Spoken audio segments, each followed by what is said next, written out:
Next live English session will be on August 28th. So every month we dedicate 1 week of our programming to our Spanish language communities across the world, and that will be next week. So our next live English session will be on August 28th with yours truly. So I'll see you guys then. This Wellness Wednesday, we are continuing our palliative care series. Parkinson's is more than a movement disease that has motor and non-motor symptoms. This Wednesday, we will provide an overview of non-motor symptoms that can be related to Parkinson's and how to communicate these symptoms to your medical team to improve your medical care. We will also discuss ways to improve care coordination and communication across a team of medical providers. So you can learn more and register to attend at parkinson.org/pdhealth.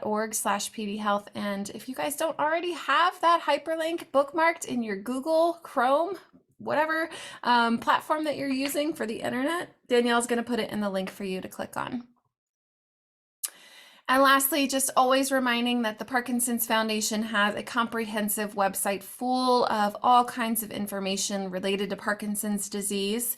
Do not hesitate to reach out to us at 1-800-4PD-INFO or email us at helpline@parkinson.org. Now I'm going to pass it over to Dr. Taylor Rush, who's going to be leading us through our mindfulness meditation session today. Thanks, Dr. Rush. Hi, everyone. It's wonderful to see you all today. I see a lot of folks in the chat saying where they're logging in from today. We've got Manchester in the UK. We've got Kentucky, Oregon, New York, Alabama, all kinds of places across the US and the world, which is fantastic. It's been amazing to watch this program grow and spread over the past few years. So today I thought that perhaps we could spend a little bit of time discussing mindfulness as it relates to interdependence. And we'll talk a little bit about what that means and why I think it's important and why others have said it's important, and ways that maybe we can try to incorporate this in a more regular way. So let's see here. Let's make sure my screen is where I want it to be. There we go. Okay. So I will say that, a lot of times when I'm thinking about topics for this program, I'm usually drawing from experience, either my own experience or a lot of times experiences that I have when talking to my patients who are dealing with Parkinson's disease. And something that's really come up fairly frequently lately, different topics seem to ebb and flow. We've been talking a lot about the importance of asking for help and the importance of valuing interdependence. And so, by definition, interdependence means it's a state in which two or more people, situations, or other things rely on or react with one another such that one cannot change without affecting the other. And so interdependence we see everywhere. We see it in the environment with how trees and animals and soil all are interdependent on one another to create an ecosystem. We see it in, business and commerce across the globe where certain businesses, performance and supply chain affects others. And certainly we've seen a lot more of that even over the pandemic. But we also see interdependence with people. We are actually meant to be pack animals. We are not meant to be completely isolated and independent individuals that do not rely on one another or our environment for support. And something that I often see people struggle with is feeling somewhat held back by their need to be independent, being able to handle things without assistance. And a lot of times this seems to be influenced by needing to feel in control, needing to feel a certain level of competency when it comes to different activities or situations.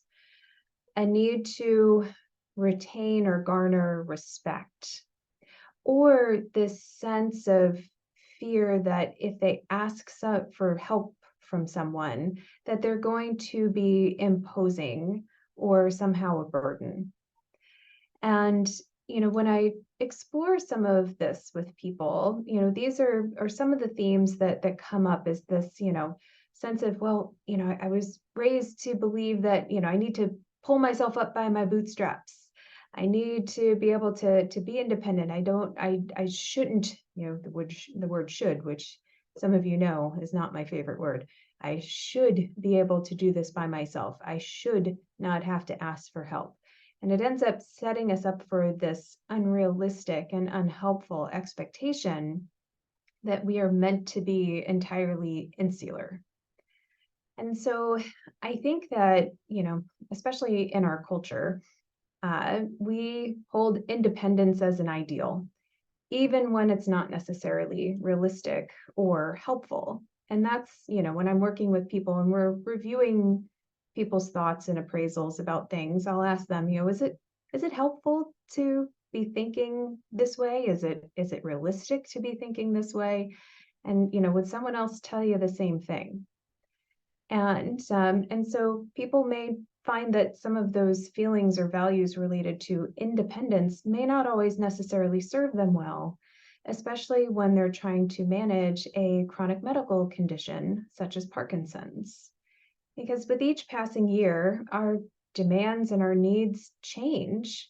And, regardless of health status, we do need various forms of support as we go through life. And so, I wonder for you guys that are here with us today, I would assume that to some extent you see the importance of interdependence because you're here with us as a group. We're exploring different topics. We are practicing mindfulness as part of a group. And if that wasn't important to you, then perhaps you'd just Google something and find it on YouTube all by yourself. But you're here with us today. And so, I'm wondering for you guys first, if you want to write this in the chat, what, when you have to ask for help or it's helpful to ask for help, what may stop you? What may give you pause before you ask for something from someone else that you may need or want? What's the barrier to that?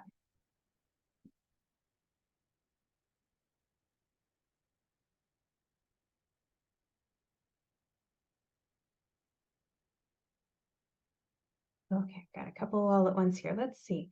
Someone said ego.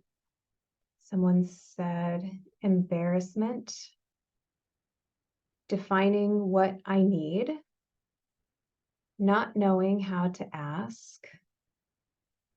Feeling like I'm imposing. Want to feel independent and not helpless. That is interesting. So perhaps for some, the opposite of independence is helpless. When in fact, I wonder if those are actually different constructs and that to be interdependent isn't necessarily helpless. So something to think about. Someone said a feeling that I'm okay and can do it myself. Fear of rejection. I don't want to impose or be a burden. Don't want to feel beholden. Feeling like a failure. Need to temper my comments for attitude. Imposing on someone when later I may be more dependent. So that suggests that we only have a certain number of chips to cash. So if I hold on to my ask now, maybe I can still ask later and that'll be okay. I know they're busy. Fear of rejection. So if I ask and I put myself out there, if I make myself vulnerable to ask, will they say no? Someone says they're used to being the one in the support role. Isn't that funny how you feel so much more comfortable being the one giving the help, giving the assistance, being the support to someone else.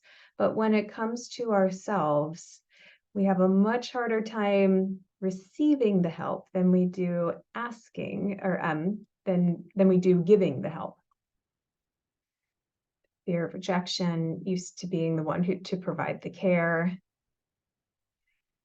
And someone says, I've always done this task. So, and that's something that we've talked about before too, right? Is that because I've always done it, because it's always been this way, therefore it should always be this way. And again, there's that word should that kind of sneaks in there.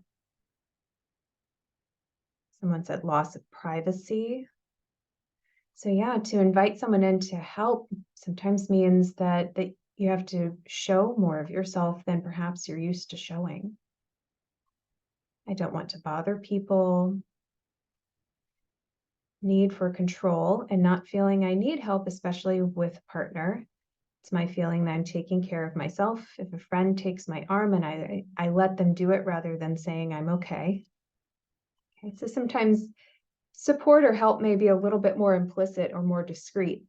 And sometimes we may be a little bit more receptive to that help that we're not asking for when someone just gives it.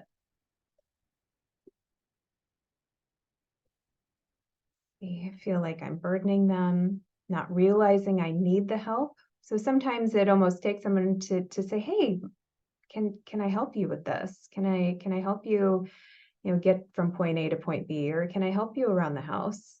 Can I, do something for you? Can I pick up your groceries? Can I, whatever it may be. And we're like, oh, wow, yeah, that actually would be helpful. Okay. Well, you guys are really good at giving me some feedback on this. I really appreciate it. So obviously this is a topic that strikes a chord for folks. So I think I chose right this week. So with that said, so the things that may give you pause before you may ask for help. For those of you who have asked for help and the person that you ask for help responds in, providing the help that you're asking for, how does that feel? Good, bad, and everything in between. How does it feel to then receive the help that you have asked for, that you need?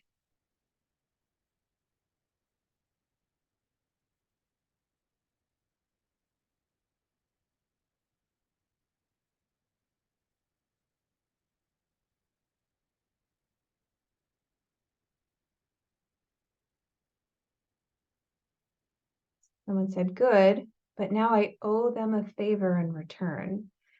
So we have this sense of reciprocity is automatically implied. Although I would ask that when you do a favor for someone or you do something for someone because you want to help them, do you automatically assume that you will be getting a favor back? So I'm just going to put that on its ear for a second. We have a few people who said that it feels good. Someone said thankful. Someone said I feel unworthy. One person said it feels very good and it gives me the courage to ask again. Relief. Relief for getting what I actually asked for. Creates a connection. Yes, absolutely.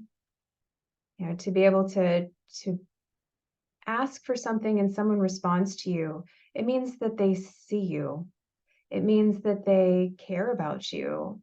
It means that they want to be there for you. And that fosters connection that everyone needs. Reassuring that help is there and will be there again. Most of the time it's good. Sometimes there may be some guilt. Feels like I must be really bad off if I have to ask for help. And so with that, I would also say that, again, to always assume independence, I think ends up not always serving us as well as we would hope. We think that it means that we're self-sufficient and we can do things for ourselves. We have this sense of control when in fact, perhaps it was never meant for us to be completely independent to begin with. And someone brings up a good point with this being a double-edged sword sometimes. Feels good when it happens, but when it doesn't, it can be a big blow. And sometimes it tells us who is it that we can trust with our needs versus who may not necessarily always be there or have things that they have going on that they can't help us meet our needs. So there's a vulnerability attached to asking for things, asking for help that can sometimes be very difficult to put out there. Someone said, getting up from a couch when someone gives me a hand, there is a sense of acceptance of my condition. So there is help that I might need, even if it's hard to acknowledge and it's hard to imagine that being the reality when for so long I could get up off of a couch, off of a chair without thinking twice about it. But now things are a little different. Thank you guys so much for offering these thoughts. I feel like we may be able to make this into a part 2. I have ideas already. Okay.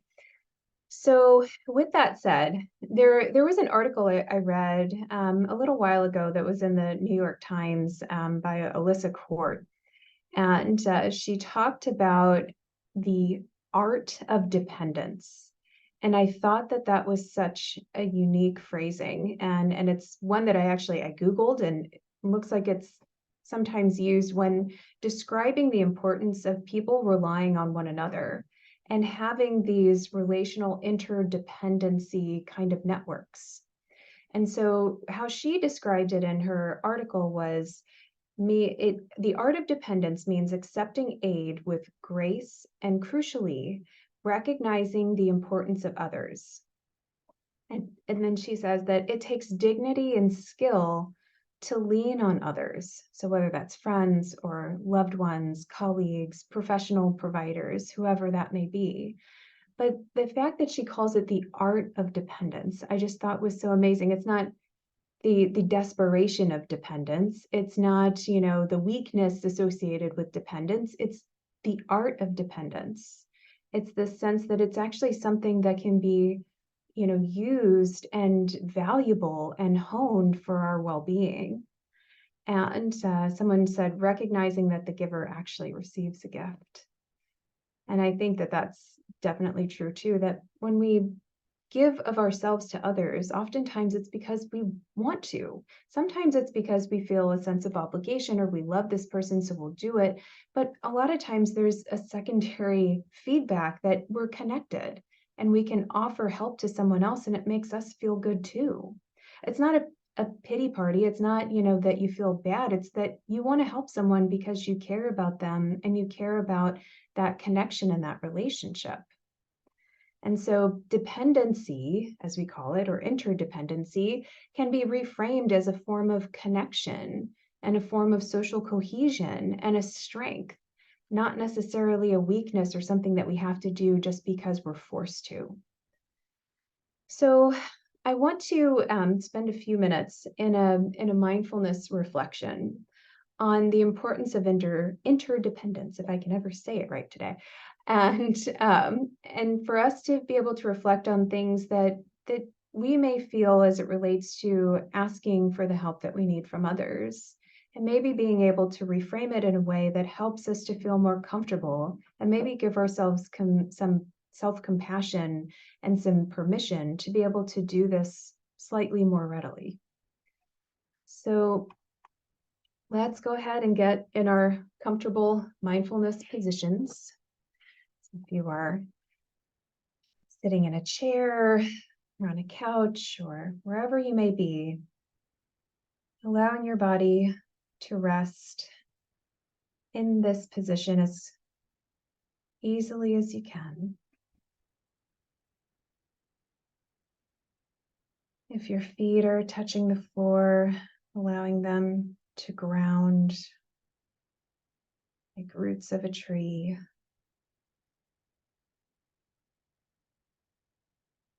Feeling your spine supporting you,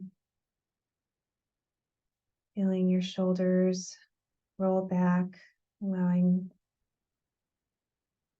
yourself to be fully supported by the chair or whatever may be behind you. Closing your eyes or finding a soft fixed point a few feet in front of you.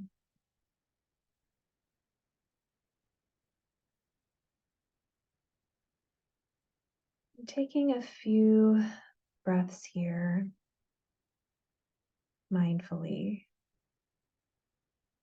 just paying attention to the sensation of your breath.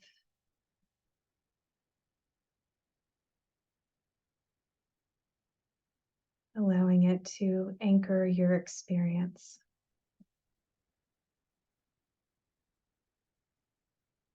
Allowing the breath to keep you in the present moment.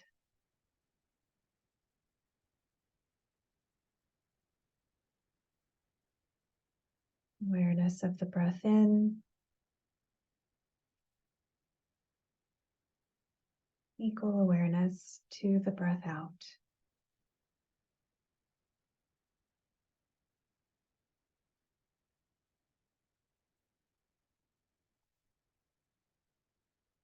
And in the spirit of our conversation today,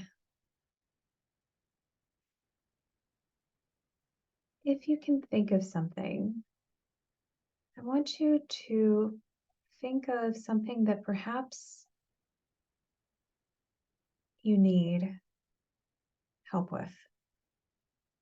Something that you might like some support with, that you have not yet asked someone to help you with. Maybe it's something that you've been harboring quietly. Maybe it's something that you've been worried about asking help for. Maybe it's something you're just now realizing that you could use some support with.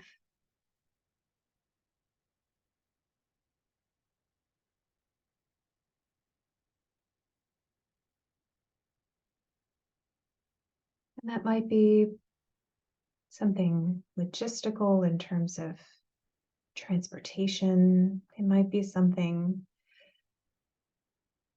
more emotional in terms of someone to just lend an ear. Just think of something that you think you might benefit from asking someone else for support on.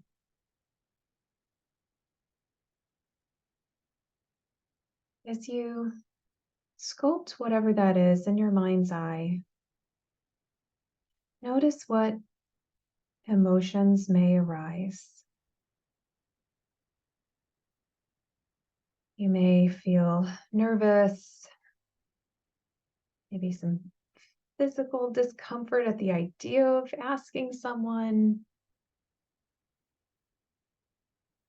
You may notice embarrassment, dread.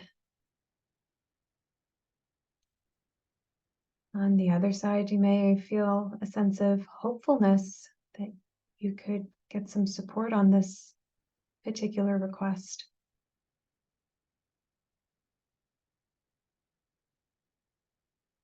Whatever it is that you feel, just acknowledging it for what it is.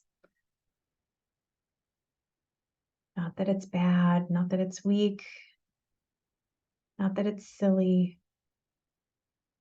Just noticing it for whatever it is. Whatever emotions may come your way.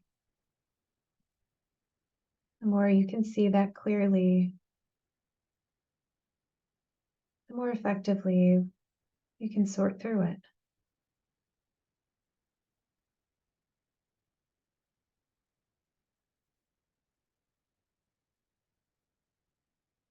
And then I want you to consider what would possibly change in your life, in your sense of connection, in the quality of your day, if you did get the support that you might want or need.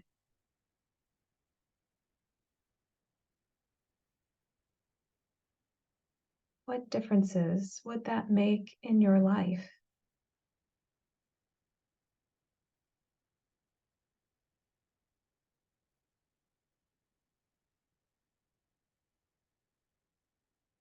What ripple effects might it have for you in terms of your health and well-being?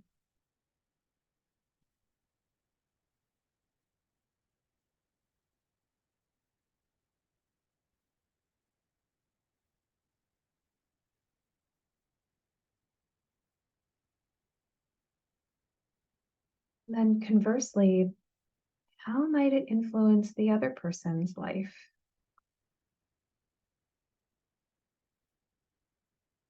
And as many of you mentioned, there may be knee-jerk concerns about being burdensome, but I would challenge you to think a little deeper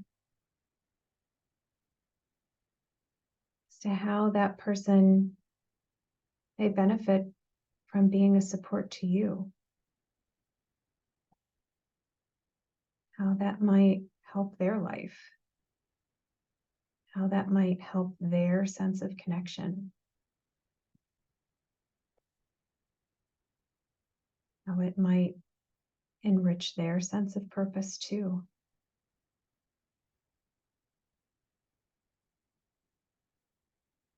And how this state of interdependence could be symbiotic, that both of you may benefit, that both of your lives could be enriched, that your sense of connection could be enhanced.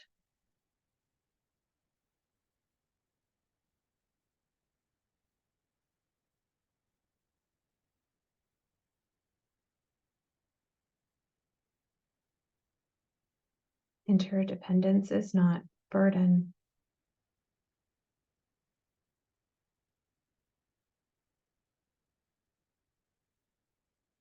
Interdependence can be where we draw strength.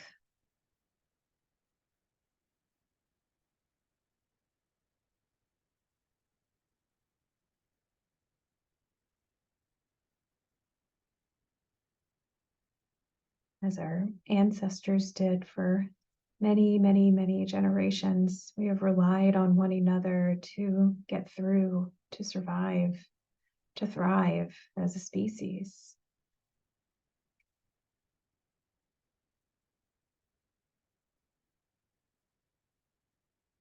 We can continue to honor our needs even now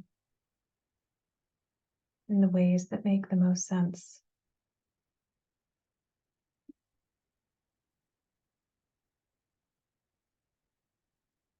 Taking a deep breath here.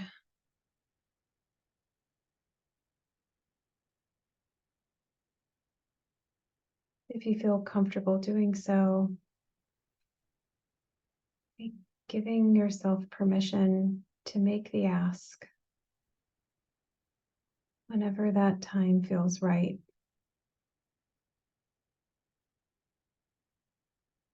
Whether or not you may believe it at this time,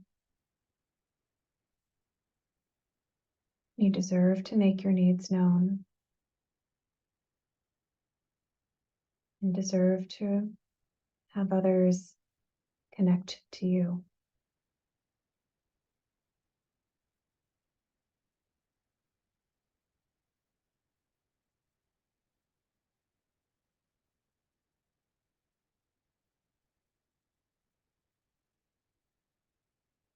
And when you're ready, start moving around a little bit. Maybe moving your feet, wiggling your fingers and toes, stretching the shoulders back, opening your eyes when you're ready.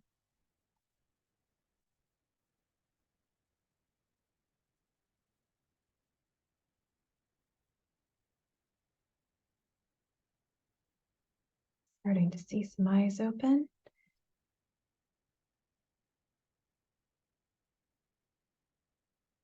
And I know that we did quite a bit of chatting up front, and so I've used all of our normally scheduled time. However, I am happy to field any comments or questions from folks as they come out of this with any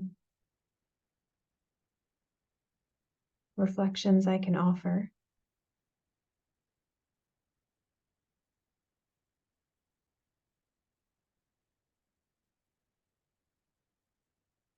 Okay, someone asked for the name of the author of The Art of Dependence.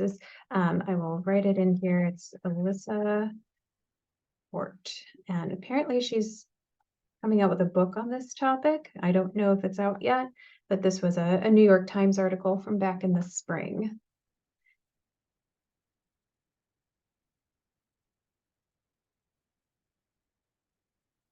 Someone asked, how do I ask when I am uncomfortable?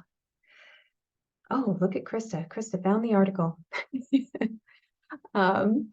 So I would say it is in those moments of feeling uncomfortable that we know that we're outside of our zone, right? Our zone of comfort is usually maintaining our independence and not asking for help. So one thing I would say is this, that if you're uncomfortable, that could be a good sign that you are in a place where perhaps you need to ask for help.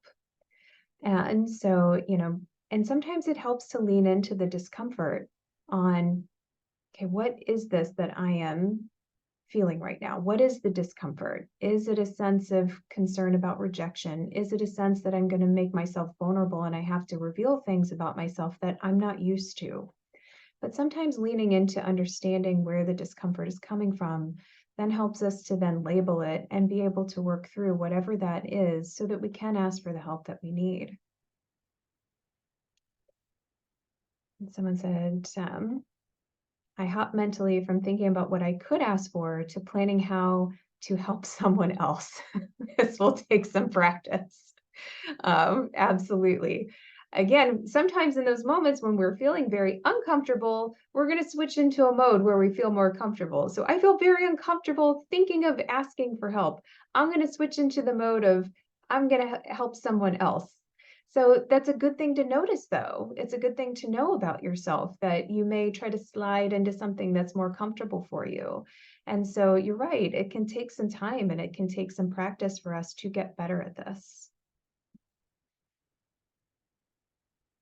And someone says, the moment of mindful practice as a group seems to energize me when sharing comments to feel joyful. So again, we rely on each other to make this group worth the time it is to log on and spend this half an hour. It's, again, if it were all about just the content, you could do that anytime. You can look at the YouTubes, you can, look on something else completely independent, but we come to this group for a reason, and it's because we gain from each other.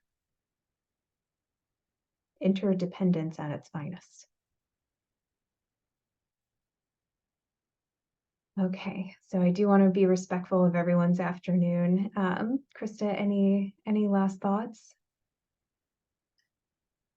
I just keep practicing. It was very hard for me to think about the things that I would like to ask for help. So I can imagine that several of our community members here felt that same challenge. So we practice and we practice and we continue to show up for each other in the same capacity in this vessel here of interdependence mindfulness.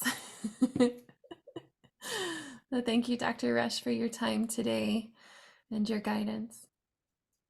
Not a problem. Thank you so much for having me. Hope you all have a wonderful day. I'll see you guys on August 28th. We're going to address responding versus reacting. I'll see you then. All right. Bye for now. Bye, everyone.